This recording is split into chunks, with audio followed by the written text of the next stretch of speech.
Good evening, my viewers. I hope you're well. It's a pleasure being here today. I want to today share about a few things and actually two things in specific. I'm pretty sure that it's been a long time since I was online or since I updated any YouTube video. Today I'm back with a few things pertaining sociology, IGCSE all the way to A level, and this is about identity, self, and society. So when we're talking about identity, self, and society, it is always very crucial and very important for us to talk about two things, and these two things are primary socialization and secondary socialization. For those who are not really very familiar with these two ways of socializing agents, kindly bear with me, but I'll try to break it down for you to be able to understand. So, before we get into really details and definitions of the two terminologies, that is primary socialization and secondary socialization, it's always very important to talk about the term behind the two words, or rather the two terms, which is socialization. Somebody might ask you, okay, John, you're talking about primary socialization and secondary socialization. Primary, secondary, okay, we have a bit of a clue of what that could be, but what is socialization in itself? So, socialization is ideally a lifelong process through which individuals learn about norms, learn about values, learn about customs, learn about ideologies of their society. And it occurs in two main stages that I have mentioned before, that is primary socialization and secondary socialization. So when you're spending time with your children at home and you're teaching them, language, it could be mother tongue, it could be Swahili, it could be English, it could be French, it could be Spanish, it could be whichever language that you speak or you deem important for them. um, that's ideally primary socialization. It occurs in early childhood, typically within the family, and you as a dad, you as a mother, as a sibling, when you're trying to to calculate these basic skills in them, that is ideally what we refer to primary socialization. Skills like language, I've mentioned that already. Skill like hygiene, how to wash their hands when they visit a lavatory or a restroom or a cloak room before meals, praying before meals, praying before bed, praying before a journey. you know this is all part of what is expected of an individual to do by the society, and therefore when you're teaching young children, this is what we refer to as primary socialization. At this particular age, it is very critical for them to get to learn these values, these norms, because if they miss them out at that particular age, then it becomes very difficult for them to get to learn them. When they grow up, they can only unlearn. So uh, uh, you find that when these children are taught these core values, such as respect, such as obedience, such as gender roles, they absorb them and they help them, to live with peace in the society with other people. And that is what Emil Durkheim refers to as social solidarity and social cohesion. That primary socialization leads to social solidarity and social cohesion, where people live alongside each other with peace. Even though you will never lack a few people who ideally go against these expected norms and values of society, but many of them conform. Conform ideally means to follow. They subscribe to whatever is expected of them in the society. um, I find it a bit different in today's generation. Well, I'm not too old enough to say this, but it's something that is going out there. That during my time when I was growing up, 1990s, early 2000, we were taught that when an elder misses a seat in a bus, you need to give them, even though you had paid the fare, it's only fair enough for you to, give them respect and allow them to sit and stand. And I know you guys are going to fight, you're going to criticize this, but it is what it is today. That people have changed this, and people are valuing, other people who are time conscious. People also value who, um, time. You can't get in a matatu that is already full and you expect a young person there to give you a seat, and maybe the journey is long. It is your fault. People will argue that way. You need to wait for another one, etc., etc. But ideally, when we were growing up, that is what we were expected to do, and we did that, and still we do that to date. But it's not that common anyway. So let me move on to the second terminology, which is a secondary socialization. This begins when children enter broader social institutions, like schools, when they join their peer groups, when they're interacting on media, or through the use of the media, when they attend, religious uh, organization or places of worship. These are ideally broader social institutions that also enable the child to build those social skills that they had learned, those gender roles that they had learned in the family.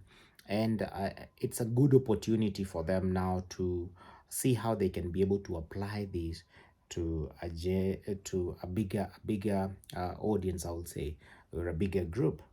And secondary socialization ideally reinforces or challenges values that are learned at home, and ensures that children learn these social rules like teamwork, working as a group.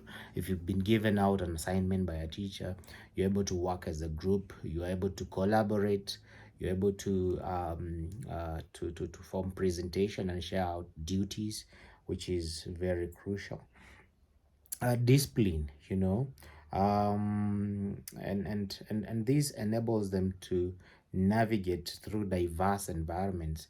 May it be at school, may it be, the place of worship. It could be a mosque, it could be, a church, wherever, they're able to work together at peace.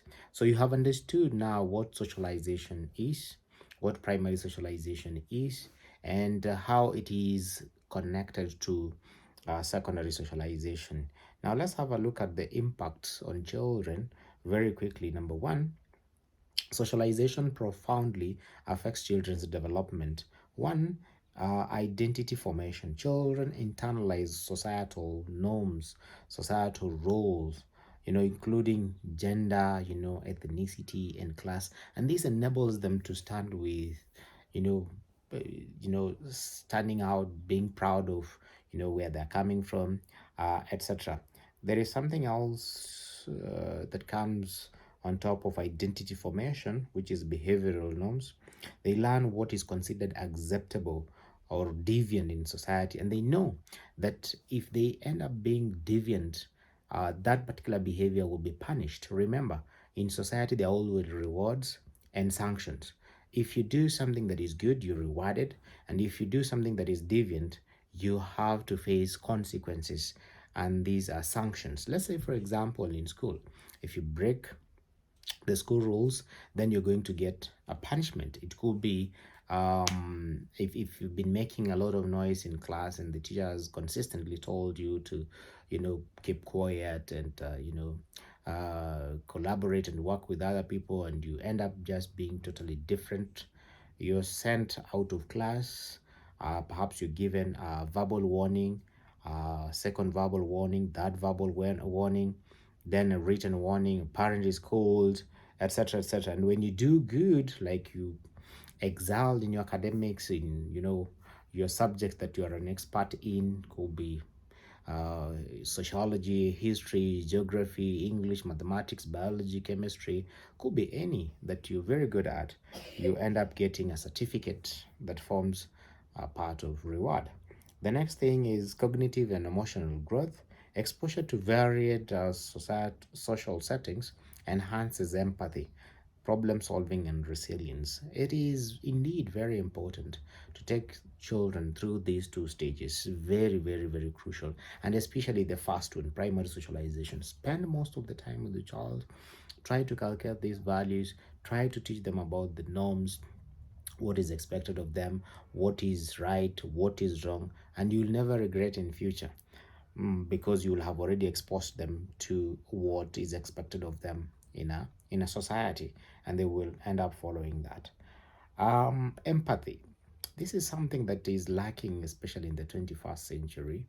Uh, People have assumed that even when people are suffering, the most they can make out of it is, jokes and comedy, and make, create fun out of it, and share on TikTok, share on whatever platform they are in. And to me, that is hurting inside, because we need to employ to employ empathy, because that is important, that is crucial. It enables you to put yourself in the shoes of the other person and feel their pain, and therefore be present to help them stand up again, and and and feel better and feel good. But we are not employing empathy anymore. I think we need to rethink about that. I'm not talking about everybody, but a good percentage of people are not employing uh, empathy. Rather, we're employing sympathy. It's not the best. The last thing is gender expectations. So socialization often perpetuates stereotypes influencing, interest, career, aspiration, and self-esteem.